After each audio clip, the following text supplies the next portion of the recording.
a lovely, quick and easy recipe. It only requires 4 ingredients and it cuts out having to make a roux base where you melt the butter and then add the flour.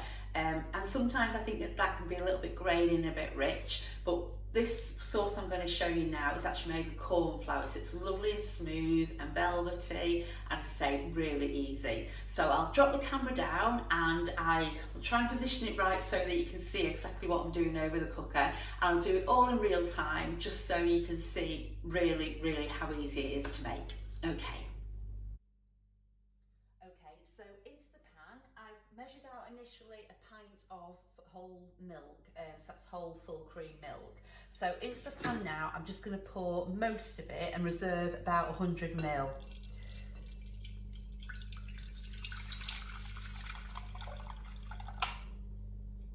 Okay, give or take, it doesn't matter, it's a bit, a little bit more or a little bit less.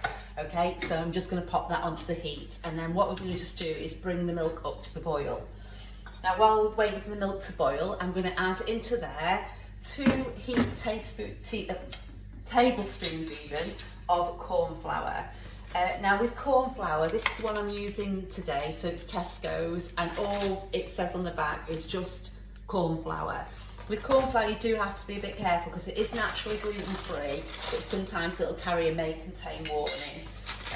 I realised I've already put the spoon in there because I wasn't sure whether I'd have enough corn flour, so I checked it before I started filming.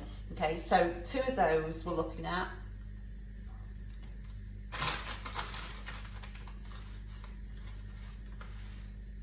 Okay, so it's sort of heat, mounded to heat spoonfuls. Okay.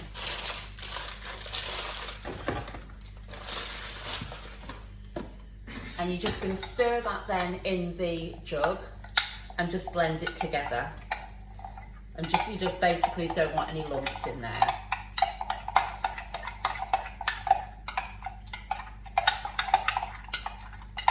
So you can go a bit less milk or a little bit more, but basically what you're trying to do is get the milk boiling, so as soon as you whisk this in, it's going to thicken the sauce straight away. Sometimes, packs and things like I've noticed on custard, it'll indicate that you can add this from cold, but you're standing stir in the pan for absolutely ages when you do that. So I prefer to do it this way.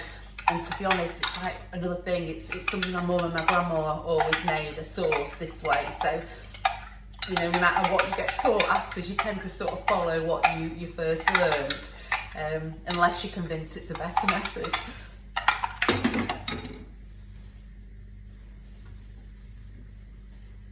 Okay, now all we're going to be adding afterwards is some sugar and then some brandy, and it's just brandy to taste, that's all. Okay, so it's nice and quick to do this. It takes no time at all. But I just thought it'd be handy. I have as well, when I've been sort of not had everything in for a brandy sauce, I have bought Marks and Spencer's brandy sauce, and in the past that has been gluten free. And I just had a quick look online at Ocado, and there's nothing in there that I can see.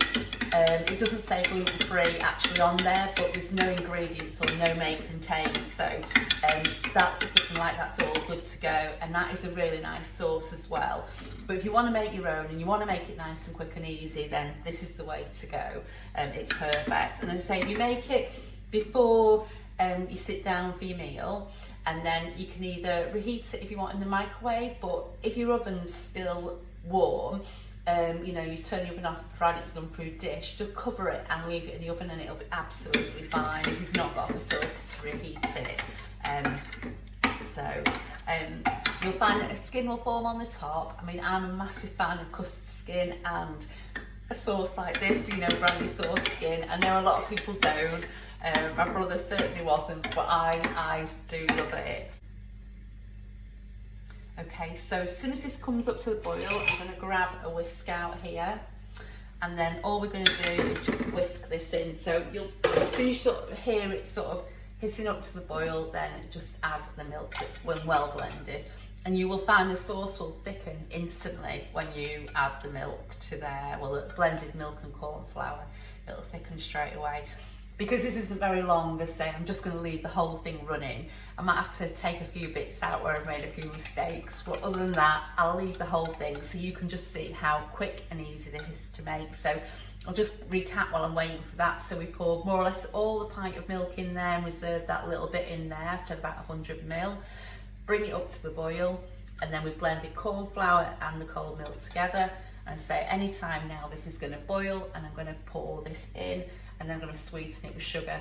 I add 2 tablespoons of sugar to this. I like that sweetness, but you don't need to add as much.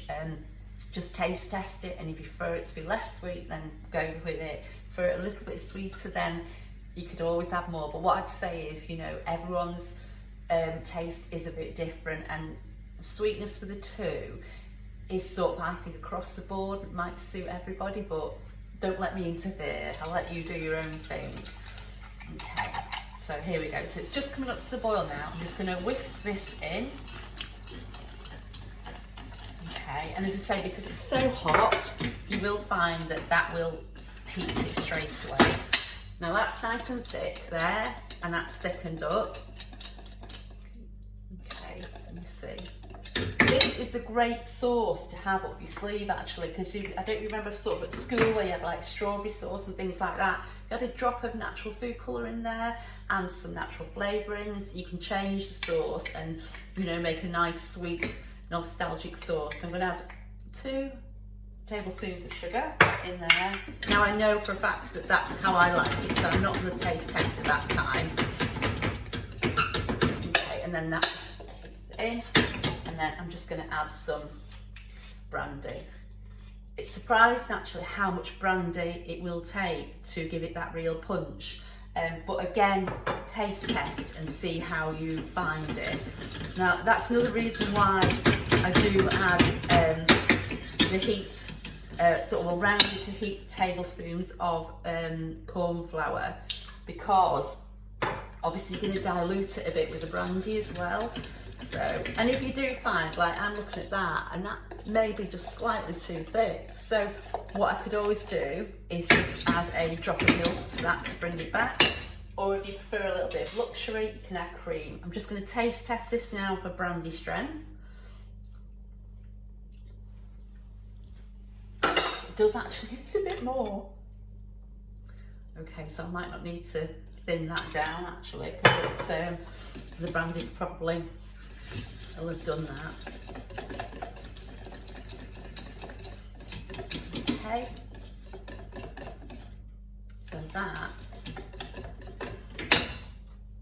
again, just another quick taste before I stop. I say it's amazing how much, a little drop more.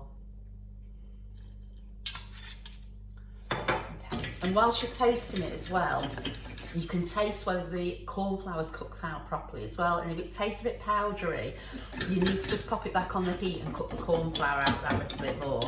Okay, so that's it. Happy with that. Okay, so that's all done now, and all I'm just going to do is just pour that into a jug. Okay, so I've nearly slopped it all over the cooker.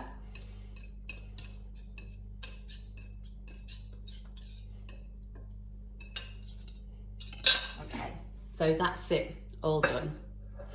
So say that's so quick and easy. Now, if you say not going to serve it straight away, then you just need to keep it warm, or you can heat it in the microwave.